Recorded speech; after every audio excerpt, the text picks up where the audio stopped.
वर्षों के बाद जागरूक होकर घर आए तो खुद बुद्ध के पिता न पहचान सके। बुद्ध के पिता ने कहा कि अभी भी तुझे क्षमा कर सकता हूं, ऐसे तूने मुझे बहुत आघात पहुंचाया है।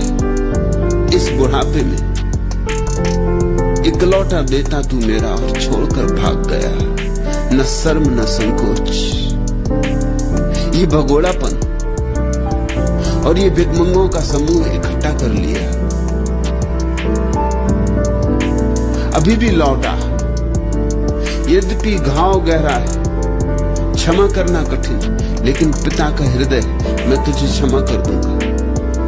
आ और संभाल अपने राज्य को, इसे मैं किसे सौंप जाऊं, मेरी मौत करीब आती।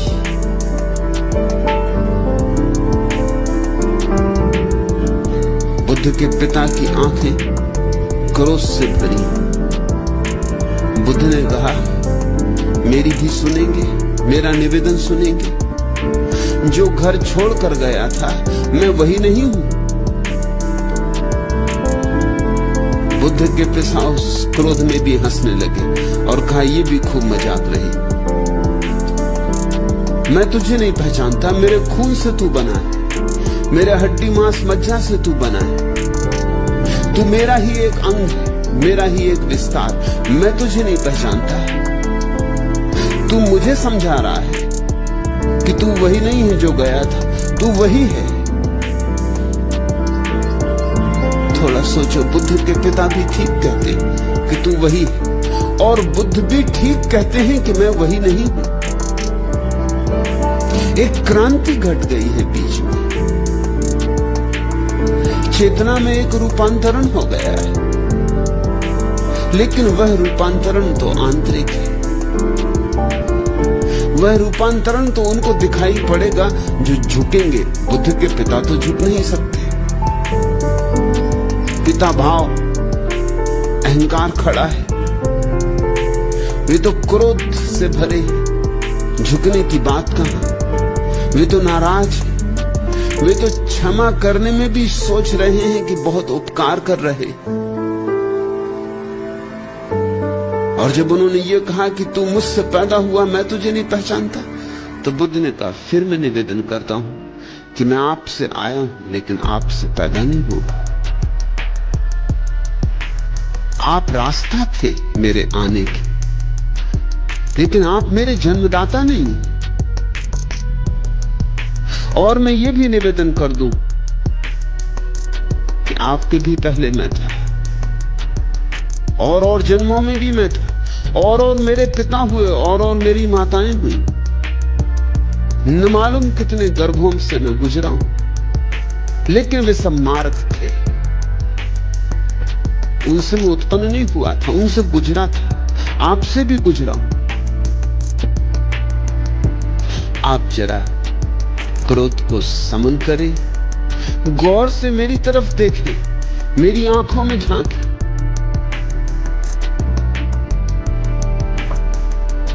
बुद्ध की पत्नी भी बहुत नाराज थी।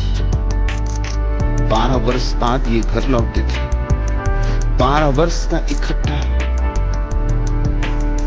क्रोध संग्रीभूत था। बड़ी माननी थी, राजपुत्री थी, किसी से कहा भी ना था, और कभी आंख से एक आंसू भी ना गिराया था। छत्रानी थी, ऐसे आंसू गिराना शोभा भी ना देता था। शिकायत भी ना की थी, किसी ने कभी शिकायत भी ना सुनी थी। पी गई थी, सब पी गई थी, जहर पी गई थी, मगर जहर कंठ तक भरा था। बुद्ध आया तो सब टूट पड़ा। एकदम पागल सिंहनी की भांति बुद्ध पर क्रुद्ध हो उठी, लांछना करने लगी, शिकायत करने लगी, निंदा करने लगी, व्यंग करने लगी। बुद्ध अपने बेटे को छोड़ के गए थे, तब बेटा केवल नया नया पैदा हुआ था, एक ही दिन का था। अब वो 12 वर्ष का हो गया। क्रोध में मां ने अपने बेटे से कहा कि ले, ये तेरे पिता हैं। तू बार बार पूछता था कि मेरे पिता कौन। मेरे पिता कहाँ हैं? ये रहे सज्जन, ये जो भाग गए थे छोड़कर मुझे और तुझे असहाय। इनसे मांग ले अपनी बपौती, इन्होंने तुझे पैदा किया है। मांग ले इनसे अपना अधिकार। मजाक कर रही थी वह, व्यंग कर रही थी। बुद्ध के पास देने को था भी क्या? बेटा तो समझा नहीं। मां की बात सुन के उसने अपनी झोली फैला दी। उसने कहा कि अगर आप ही मेरे पिता हैं तो मुझे संपदा है, मेरा अधिकार, मेरी वसीयत। बुद्ध हंसने लगे और उन्होंने अपना भिक्षा पात्र, वही उनके पास था और तो कुछ था नहीं, अपना भिक्षा पात्र राहुल को दे दिया और कहा, राहुल ये तेरी दीक्षा, तू संन्यास्त हुआ। क्योंकि मेरे पास एक संपदा है जो मैं केवल सन्यासियों को दे सकता हूं। वह संपदा बाहर की नहीं है राहुल, वह संपदा सोना चांदी हीरे जवाहरातों की नहीं, आत्मा की। तू अभी छोटा है, मगर शायद इसीलिए कि तू अभी छोटा है समझ पाए। बड़े तो बड़े ज्ञान से परे। पिता तो सुनने को भी राजी नहीं, शायद बेटा सुन ले। और बेटे ने पहले सुना। राहुल झुका चरणों में और उसने कहा, मुझे अंगीकार कर। राहुल को झुकते देखकर, राहुल की आंखों से गिरते आनंद के आंसू टपकते देखकर यशोधरा झुकी, बुद्ध की पत्नी झुकी। उसे भी स्मरण आया कि मैं क्या कर रही हूं, किससे लड़ रही हूं। मैं जरा गौर से तो देखूं, यह वही व्यक्ति तो नहीं। इतनी गालियां मैंने दी होती जो 12 वर्ष मुझे पहले छोड़ के गया था तो मेरी गर्दन दबा दी होती, कि गर्दन मेरी तलवार से उतार दी होती। लेकिन ये चुपचाप खड़ा है, जैसे फूल बरसते हो, जैसे अंगारे नहीं, जैसे गालियां नहीं, स्वागत का गीत गाया जा रहा हो, मंगल गीत गाया जा रहा है। अभिक्षुब्ध, निस्तरंग। ये जो सामने खड़ी है प्रतिमा, यह वही तो नहीं है जिससे मैंने पति की तरह जाना था। नहीं, ये कोई और। भीतर कुछ बात बदल गई, भीतर की व्यवस्था बदल गई। राहुल को झुकते देखकर, पर ध्यान रखना, राहुल 12 साल का लड़का पहले झुका। सरल था, पुरानी कोई धारणा नहीं थी, पिता की कोई पुरानी याद नहीं थी, इसलिए पुरानी कोई बाधा नहीं थी,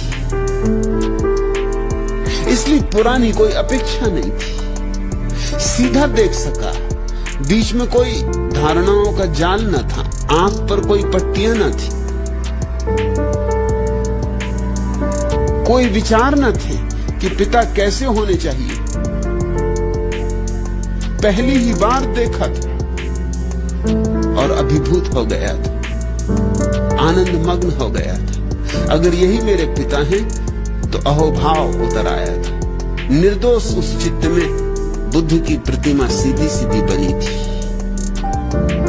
उसकी क्रांति को होते देखकर यशोधरा झुकी। यशोधरा को झुकता देखकर बुद्ध के पिता शुद्धोधन झुके।